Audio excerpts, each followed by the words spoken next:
Quranic Voice BD. Let your heart hear the Quran. যাবে কিনা এক্ষেত্রে আমরা উত্তরে বলবো যে কুরবানি এবং আকিকা আপনাদের খেয়াল রাখতে হবে যে দুটি ভিন্ন ইবাদত। প্রথম কথা হচ্ছে এবাদত দুটি ভিন্ন ইবাদত, কারণ কুরবানি এটা বছরের একটা নির্ধারিত সময়, জিলহজের 10 তারিখে, এবং তারপরে আর 2 দিন বা 3 দিন, এই সময়গুলোতে আপনি কুরবানি করতে পারবেন। তাহলে এটা হজের মৌসুমে জিলহজ মাসে করতে হয় কুরবানি। কিন্তু আকিকা কিন্তু এরকম না, আকিকাটা যে কোনো মাসে হতে পারে। আকিকাটা হচ্ছে নবজাতক সন্তানের ভূমিষ্ঠ হওয়ার পরে শুকরিয়া স্বরূপ আল্লাহর কাছে যে কুরবানিটা করতে হয় সেটাকে আমরা বলি আকিকা। হাদিসে এসেছে আকিকা। তো সেটা হচ্ছে সন্তান কখন ভূমিষ্ঠ হলো সেটার উপর নির্ভর করে। কারো সন্তান রমাদানে হতে পারে, কারো সন্তান জিলহজ মাসে হতে পারে, শাওয়ালে হতে পারে, রজাবে হতে পারে।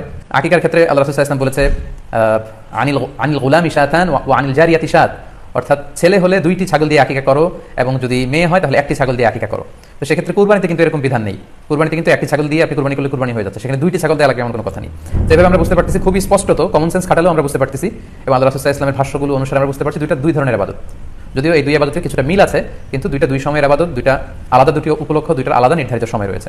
যেমন আকিকার ক্ষেত্রে সুন্নাহ হচ্ছে বাচ্চা যেদিন জন্মগ্রহণ করবে তার 7ম দিন শেষে 7 দিন পরে আপনি আকিকা করবেন। আল্লাহ রাসূল সাল্লাল্লাহু আলাইহি ওয়াসাল্লাম বলেছেন কুল্লু গুলামিন মুরতাহানুন বিআকিকাতিহি তুযবাহু আনহু ইয়াওমা সাবিহি, প্রত্যেক সন্তানের আকিকা দিতে হয় তার 7ম দিনে, ওয়া ইউহলাকু ওয়া ইউসাম, এবং 7ম দিনে মাথার চুল ফেলে দিতে হয়, তার সন্তানের নাম রাখতে হয়।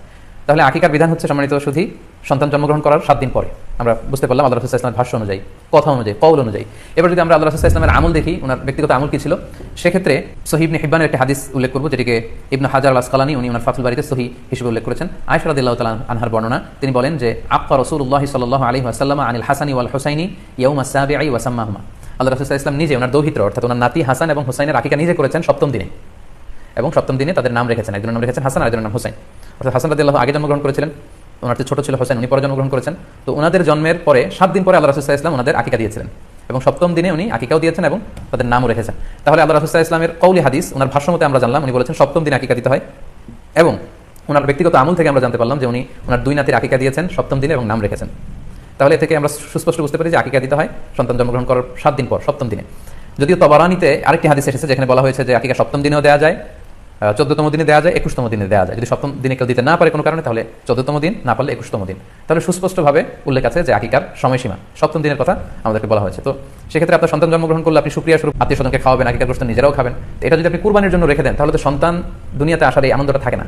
একজন যখন সন্তান পায় সে কেমন যেন আকাশের চাঁদ হাতে পায়, তো তখন তার 7 দিনের মধ্যে যে আনন্দটা থাকে, ওই দিন তার নাম রাখা হবে, আত্মীয় স্বজনরা আসবে, বাচ্চাকে দেখবে, দোয়া করবে, তখন আকিকা করে গোশত নিজে খাবেন, আত্মীয়দের খাওয়াবেন, পাড়া প্রতিবেশীদেরকে দিবেন। এটা হচ্ছে সন্তান ভূমিষ্ঠ হওয়ার উপলক্ষকে কেন্দ্র করে এই আকিকা। সো এটাকে কুরবানির সাথে মিক্স আপ করার কোনো প্রয়োজন নেই, এবং এক্ষেত্রে সুস্পষ্ট গাইডলাইন হচ্ছে যে 7ম দিনে আকিকাটা দিতে হয়। সো আমরা যেন 7ম দিনে আকিকাটা দেই। তবে হ্যাঁ, এখন প্রশ্ন হচ্ছে 7ম দিনে কেউ দিতে পারেননি, 14তম দিনেও দিতে পারেননি, 21তম দিনেও দিতে পারেননি, হাতে টাকা ছিল না, সামহাও কোনো কারণে মিস করেছেন, তখন আপনি যখন সুযোগ হয় তখন করে দেন। ওই প্রেক্ষাপটে আপনি যদি কুরবানির সময়ও আকিকা দিয়ে দিতে চান, এটা আদায় হয়ে যাবে ইনশাআল্লাহ, আশা করা যায় আদায় হয়ে যাবে, এবং এটা জায়েজ আছে। তবে এটা সুন্নাহ নয়। সুন্নাহ হচ্ছে 7ম দিনে আকিকা দেওয়া। পাশাপাশি গরু দিয়ে, মহিষ দিয়ে, উট দিয়ে আকিকা দেওয়াও কিন্তু সুন্নাহ নয়। আকিকা দেওয়া সুন্নাহ হচ্ছে ছাগল দিয়ে। সুন্নাহসম্মত হচ্ছে আকিকা 7ম দিনে দেয়া এবং ছাগল দিয়ে দেয়া। ছেলের ক্ষেত্রে 2টি ছাগল, মেয়ের ক্ষেত্রে 1টি ছাগল। আশা করি কুরবানির সাথে আকিকার প্রসঙ্গটি আপনাদের কাছে ক্লিয়ার হয়েছে।